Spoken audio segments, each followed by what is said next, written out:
Hello दोस्तों, आज हम पढ़ेंगे crowded city side walk, non excludable but rival in nature. So non excludable होती है लेकिन राइवलरी होती है नेचर के अंदर। अब कैसे देखते हैं। जैसे non excludable, open to public, people can not be prevented from using it. तो आप उसको किसी पर्सन को मना नहीं कर सकते उसको यूज करने से, जो साइड वॉक होती है। राइवलरियस, used by one person reduces the availability or comfort for other। अगर क्राउडेड सिटी के अंदर वो बहुत सारे लोगों द्वारा इस्तेमाल की गई है तो एक के इन लोगों द्वारा इस्तेमाल करने की वजह से जो अवेलेबिलिटी है दूसरों के लिए वो कम हो जाएगी, या फिर वो अगर किसी को यूज ही करनी है तो कंफर्टेबली यूज नहीं कर पाएगा।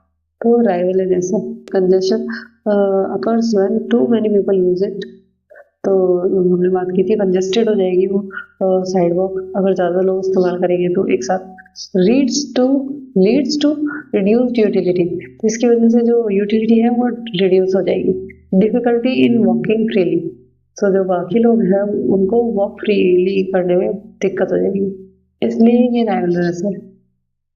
अगर कैटेगरी का क्लासिफाई किया जाए तो ये कौन सी कैटेगरी के अंदर लाई करती है? कॉमन पूल रिसोर्सेज के अंदर या कॉमन गुड्स के अंदर।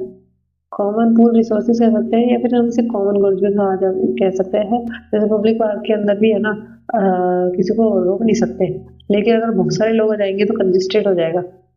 कंजेस्टेड रोड पे भी सेम है, अगर है ना ट्रैफिक बहुत ज्यादा हुआ तो वो अच्छे से यूज नहीं कर पाएगा, यूटिलिटी डिक्रीज हो जाएगी।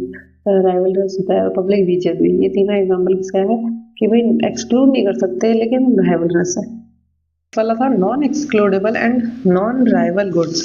वो कौन से होते हैं जिन्हें है ना पब्लिक को एक्सक्लूड भी नहीं कर सकते और उसका राइवलरी भी नहीं होता, मतलब कोई कितना भी यूज कर सकता है, उससे कहते हैं पब्लिक गुड्स। जैसे कि नेशनल डिफेंस, स्ट्रीट लाइटनिंग, ये क्या है? पब्लिक गुड्स है। Available to everyone, consumption by one does not reduce availability. National defence की और स्ट्रीट लाइटिंग की अगर कोई भी कंज्यूम कर रहा है तो वो जो दूसरे के कंजम्पशन की अवेलेबिलिटी को रिड्यूस नहीं करती है। जो साइड वॉक है not included due to congestion, तो इसके अंदर जो है पब्लिक गुड्स के अंदर क्राउडेड साइड वॉक को कंसिडर नहीं किया जाता क्योंकि वो एक कंजेस्टेड है। जो दूसरा है वो है excludable but non rival goods, इनको कहते हैं club goods. Subscription services, private parks, इसके अंदर या फिर जिम वगैरह मान लो, इसके अंदर आपको सब्सक्रिप्शन लेना पड़ता है।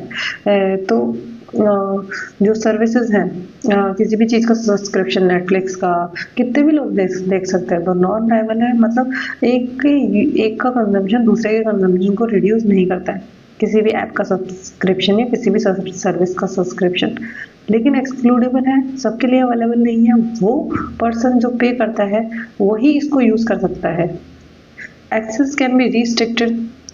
One person's use does not reduce availability. Sidewalk not included क्योंकि because sidewalk है वो non excludable है, मतलब सब यूज कर सकते हैं sidewalk को, लेकिन क्लब गुड्स को सब यूज नहीं कर सकते। एक्सक्लूडेबल एंड राइवल गुड्स, वो प्राइवेट गुड्स होते हैं। प्राइवेट गुड्स जैसे कि फूड, क्लोथिंग, ये क्या है? प्राइवेट गुड है। किसी भी मॉल के अंदर, किसी भी शॉप के अंदर अगर आप क्लोथ्स वगैरह लेने जाओगे तो अगर आपने कंज्यूम कर लिए उन क्लोथ्स को तो दूसरे का कंजम्पशन रिड्यूस हो जाएगा, तो राइवल हुआ।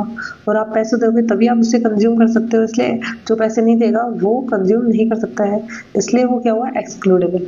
तो ये क्या होता है? प्राइवेट गुड्स होते हैं। एक्सेस इज रिस्ट्रिक्टेड होती है, जो पर्सन पे कर सकता है उसी के लिए अवेलेबल होती है, बाकी के लिए restricted. Consumption by one reduces availability, तो अगर है ना एक शॉप है उसके अंदर है ना एक ही जैकेट बचा है लास्ट विंटर का, तो कोई पर्सन उसे ले जाता है तो दूसरे पर्सन के लिए उसकी अवेलेबिलिटी खत्म हो जाती है। और ये जो है थर्ड ऑप्शन वो भी साइड वॉक में इंक्लूड नहीं था क्योंकि because side walk is non excludable. एक लाइन में रिवीजन करें तो फ्री एक्सेस और क्राउडिंग इफेक्ट जब होता है, मतलब एक्सेस तो फ्री हो लेकिन क्राउडिंग इफेक्ट उसके अंदर दिखता है तो वो होगा common resources. Common pool resources भी कह सकते हैं इसको, या फिर कॉमन गुड्स भी कह सकते हैं।